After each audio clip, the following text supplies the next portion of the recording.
Liga Champions selalu menyajikan cerita penuh makna setiap musimnya.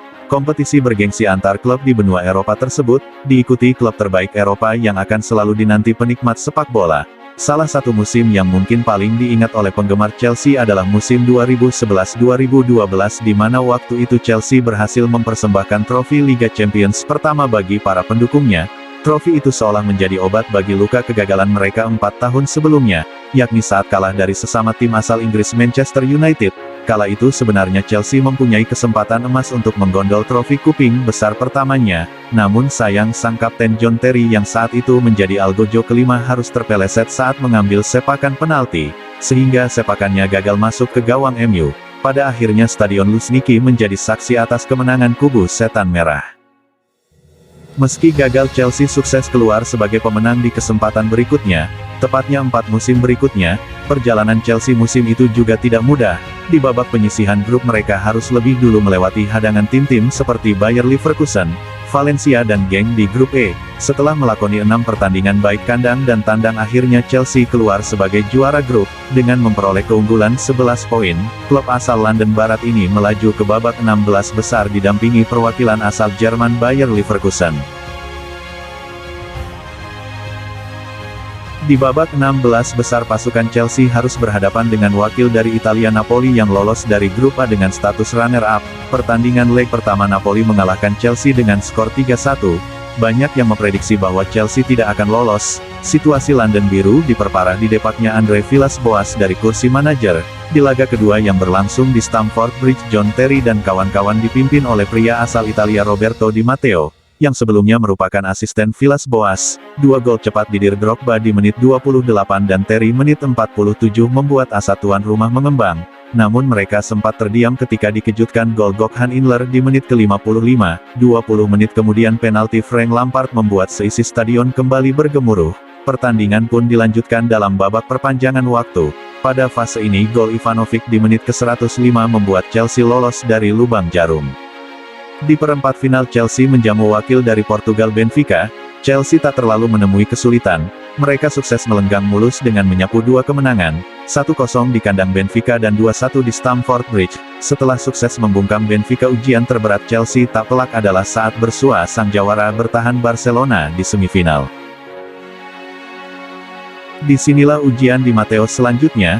Sadar tak mungkin unggul jika mengadu kualitas permainan dengan tiki-taka Barcelona kala itu. Dalam 2 leg sang bos menginstruksikan anak-anak asuhnya agar lebih berkonsentrasi di sektor belakang, dan melancarkan serangan balik kilat saat berhasil merebut bola, atau yang banyak dikenal publik sepak bola nasional sebagai strategi parkir bus. Kendati banyak ditekan, Chelsea sukses memetik kemenangan 1-0 melalui Drogba pada pertandingan pertama di Stadion Stamford Bridge. Saat bertandang ke Camp Nou, semua orang mengunggulkan Lionel Messi dan kawan-kawan. Barca sudah unggul 2 gol cepat lewat Sergio Busquets dan Andres Iniesta. Kondisi ini diperparah dengan diusirnya sang kapten John Terry keluar lapangan. Chelsea seolah menjalani mission impossible, namun keajaiban dari Dewi Fortuna datang. Barca yang sudah di atas angin mendadak dikejutkan oleh gol Ramirez di masa injury time babak pertama. Umpan terobosan Lampard membuat Ramirez lepas dan membawa bola di kotak penalti Blaugrana. Keputusan Victor Valdes untuk mencoba maju berbuah fatal karena hal itu memudahkan Ramirez, yang melepaskan tembakan lob ke dalam gawang. Skor 2-1 tak cukup buat tim Katalan karena Chelsea unggul dalam gol tandang.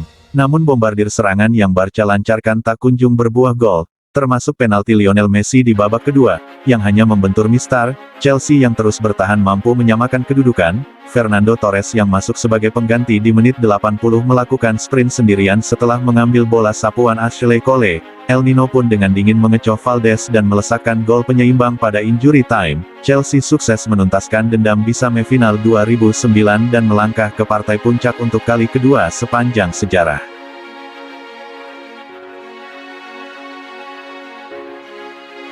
Di final Chelsea kembali membuat kejutan lewat pertandingan yang penuh drama. Sejarah mencatat The Blues di hadapan pendukung Bayern Munchen yang memadati Allianz Arena. Jalannya pertandingan memang berjalan begitu ketat. Bayern Munchen yang melaju ke final menyingkirkan Real Madrid, bermain penuh energi dan terus mengurung pertahanan Chelsea yang bermain defensif. Di babak pertama saja Bayern 16 kali mencoba mencetak gol sementara Chelsea hanya 2 kali. Situasi tidak berubah di babak kedua meski Chelsea sesekali mencoba keluar dari tekanan FC Hollywood. Memasuki menit ke-82 Bayern menekan Chelsea dan kali ini upaya mereka berhasil. Bola lambung dari Toni Kroos berhasil ditanduk oleh Thomas Muller yang lepas dari pengawalan para pemain belakang Chelsea. Dengan pertandingan hanya tersisa sekitar 7 menit dan dalam posisi tertekan, banyak yang memperkirakan pada dasarnya babak final Liga Champions ini telah berakhir. Namun asumsi dan prediksi berubah total, ketika Didier Drogba menyamakan kedudukan dengan sundulan kepala memanfaatkan sepak pojok yang diambil Juan Mata. Posisi 1-1 bertahan hingga babak kedua berakhir. Di babak perpanjangan waktu Bayern sebenarnya mendapatkan peluang emas, namun tendangan penalti Arjen Robben bisa ditangkap oleh Peter Cech, kiper Ceko yang bermain gemilang pada malam itu. Kegagalan tersebut membuat kepercayaan diri para pemain Chelsea bertambah, dan memaksa tuan rumah untuk jalani adu penalti yang kemudian dimenangkan oleh Chelsea dengan skor 4-3.